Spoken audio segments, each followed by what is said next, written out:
As I mentioned, the first speaker of the day is Dr. Ashok Khosla. And again, I'll keep it short. He did his master's in natural sciences from Cambridge and a PhD in experimental physics at Harvard. And then he set up the Development Alternatives as I think, an NGO and think tank back in 1982, and he still leads that. He's the chairman of the governing council, deeply involved in various environmental issues as part of the very well-known Club of Rome. Anupam is another expert in that field. And he is also the president of International Union for Conservation of Nature in Switzerland and with United Nations Environment Program in various capacities. So with that very short introduction, I would request Dr. Khosla to take over. We're here today precisely to do what Mr. Narayan-Murthy just suggested we should be doing, which is looking at scenarios and models and thinking about the future by understanding what the future is going to be. And you can't do that driving into the future through the rearview mirror. I'm going to try to show you that we are living at a point in history, in the history of mankind, 1 million years before and maybe 1 million years after this, at a point that is really going to be seen as a discontinuity. The 21st century is a time when the human civilization is going to go through a complete change in the way it was moving. So I've titled my talk, Learning from the Future to Redesign It. It's a small tribute to a life spent in thinking ahead for a better nation. And I just want to add my happy birthday to Jaswant, who's one of my oldest friends, and we've done a lot of things together, which I value very much. I'm going to talk about several things about the time in which we live, which is undergoing such rapid change, a time of complexity, a time of deep trouble for the planet, and indeed deep trouble for our country, and why we are in such a state of trouble, and try to show some kinds of solutions, actions, policies, and that might get us out of that trouble. You know, to build a healthy India, healthy people, you have to have a healthy planet and you have to have healthy communities. I'm going to deal with each separately, one after the other. Let me start by talking about our planet. We all live on this one world, and it's going through an incredible transformation. Life expectancies have gone up in various places from 40 years to 80, in our country similarly from about 40 to about 70 or a little bit under. We have basically incredible exponential growth in our industrial production, agricultural production, transportation, communications, supercomputer power. It's been following Moore's law, believe it or not, from almost 1900. And today, we're now seeing a time, within 4, 5, 6 years from now, when supercomputers will be able to do more intellectual things than human beings ever could. They already are almost doing that now. A time when, basically, we're going to have to make some incredibly powerful technological decisions. This great acceleration afflicts everything. The amount of food we eat, the amount of meat we consume, the number of McDonald's restaurants we produce, everything is going up exponentially. And the GDP of the world has grown up. So indeed has population. The growth of the world GDP per capita itself is accelerating. The rate is accelerating. And you can see this is a family in Germany. This is 2005, so you know things are even worse now. And that's the kind of food they consume in 1 week. That was the price they paid in 2005, so it's about twice as much now. According to the EU, 40% of that food is thrown away, is wasted. 17% of that is thrown away unopened. So you can imagine that these people would be in hospital for obesity if they didn't actually understand the need for waste. We're shifting to a very rapidly urbanizing world. In 1900, there were about 15% of the people living in cities, and today there are about 50%, and very soon, by the mid-century, there will be about 70%. We are actually opening up a new geological age. In the past, geology saw ages and eras and epochs coming once every 10, 15, 20, 100 million years. In the last 200 years, we've gone from the Holocene to the Anthropocene. This is very serious stuff. And in order to get to where we have to go to choose a future that we want, at a time of discontinuity like this, you cannot drive through the rearview mirror. India, of course, for 400-odd million people, is a great place. We've reached the stars, we've got great roads and cities, we've got shopping malls, we've got great farmhouses, we live so beautifully these days that you must wonder, what am I going to say bad about this? Well, you don't say anything bad about a country in which you've gone from 1 million telephones to 1 billion, literally in the course of 20, 30 years, and everybody is now connected. And we have great institutions of higher learning. We are now producing some of the best minds in the world. So we can be truly proud of our country, and I certainly am here because I'm the proudest among all.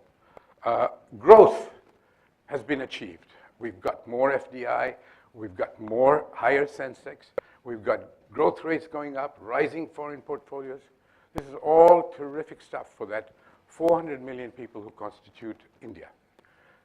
Millionaires, we've now approximately 150, 160,000, 1.5 lakhs millionaires in our country. It's not bad. And it's a world of great complexity.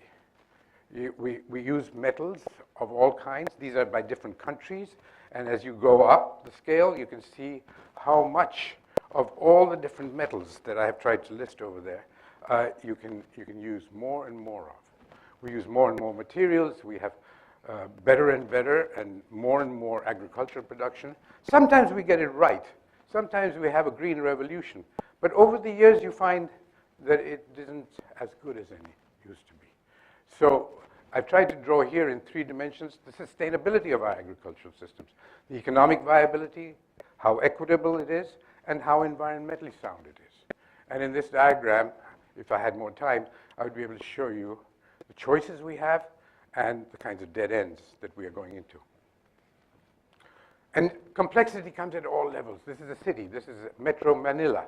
And you can do Sankey diagrams to see what kinds of flows of materials, of energy, of resources exist. We don't do that much in India. And as Mr. Murthy said, we need to do a lot more. But it's institutions like this that can do that. No other people have the kinds of resources, intellectual resources, financial resources. Look at the city of tomorrow. Grids talking to buildings, intermodal transport systems, IT connecting all the traffic lights, urban and inter-urban mobility connections, all kinds of things that we can imagine. But who imagines them? You see how complicated these cities are? They run on networked information, intelligent cities, intelligent hospitals, intelligent highways. But who is promoting them? The big multinationals, because they see this as a way of making more money. They're not talking about humane cities. They're not talking about sustainable cities. They're talking about smart cities so I can make more money, so that India can grow faster, so that GDP growth will get accelerated. So we must now look and question not only the motives, but the end results that are going to come from those motives. And these changes are also in connections. We are highly connected. We're connected by the ocean currents. There's not a single drop of water that doesn't wash every continent within a few years. We're connected by trade. trade in materials, in chemicals, in all kinds of things, very complex systems. We are carrying water in virtual forms, embedded in our products all over the world, huge amounts of it. And we have a globalization that's connecting us even in terms of waste. We are everywhere. This is a very dramatic diagram. In Latin America, in the decade of the 1970s, there was dengue only in Colombia and Venezuela. Now, 10 years later, next decade, it had reached half the continent. In one more decade, 20 years later, it had reached every country in the continent except for Chile. You can imagine how well connected we are on every front, trade, but also disease, also revolutions. And we've got to recognize that our systems of governance at the global level are not adequate to meet these. So here's a woman in an Indian village. She's got all her possessions in here, cooking utensils, a chula, but she does have a television.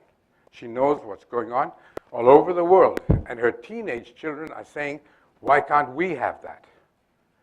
So we are now connected in very, very subtle and complete ways. So let me ask, why is the trouble that I'm talking about with us? On a planetary scale, the world, as all of you know in this room, is hit with crises. The crisis of poverty, more poor people in the planet today than there were ever in history. Population growth, more people on this planet than there were ever in history.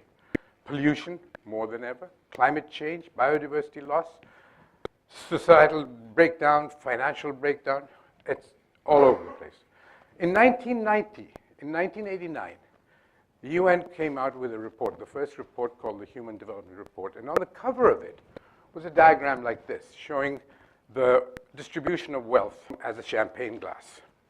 The top 20% were getting more than 80% of the wealth of the world, and the bottom 50% were getting less than 7 or 8. This is in 1990. Today, we don't talk about 2080, we talk about 99 and 1%. 1% are now getting. So let's start with this champagne glass. It's the cause of a very bad disease called affluenza. From the point of view of the world, of the planet, affluenza is a terminal disease. It basically causes excess consumption. It basically leads to climate change, which we are now seeing plenty of evidence for. It not only endangers, but destroys, makes extinct species. Today, our species are being destroyed, made extinct, at a rate which is 100 times the background rate. It's the fastest rate of extinction since the dinosaurs disappeared 65 million years ago. That's serious. That's not something we can go home and say, well, species die. Of course they die, but they die at a rate that allows more species to be generated. We're now losing species, like this poor tiger. So we are headed for trouble. And we're creating deserts at an enormous rate. Worldwide, according to the UNEP, 50,000 square kilometers of deserts are being created every year. In India, the number is 15,000. We are actually destroying the landscape, making deserts. So we have economic growth, but economic growth brings resource use. And as you grow richer, you grow more and more resources.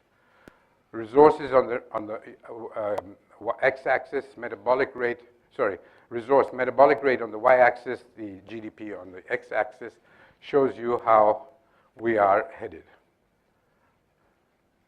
And this is another picture of the same thing, showing resource use around the world by different regions.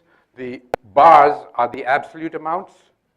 And in 1980, I can't quite read it, and year 2010. And the red ones, the human figures are the per capita ones. So you can imagine how when India becomes more like the Europe or America that we aspire to become, You can imagine how much this is. And resources, of course, require water and energy to dig up and process. And here I've plotted over from 1900 to the year 2000, the metabolic rate of physical resources, material resources, and the energy. And you can see that we have an insatiable demand.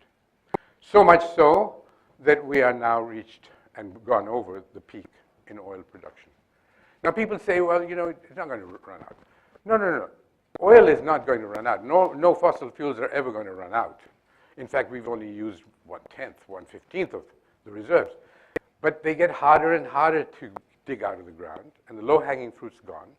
And basically, if you look at the next diagram, the energy return on energy invested comes down very rapidly, and we are now on the downward slope. The energy cost, the cost of bringing out more energy goes up, and you face a cliff. Here, in 1930, we used to get 100 barrels of energy out for 1 barrel of energy put in. By 1970, it was down to 25, and by 1990, it was around 10 or 15, and today, it's 3. You have to put 1 barrel of energy in to get 3 barrels out.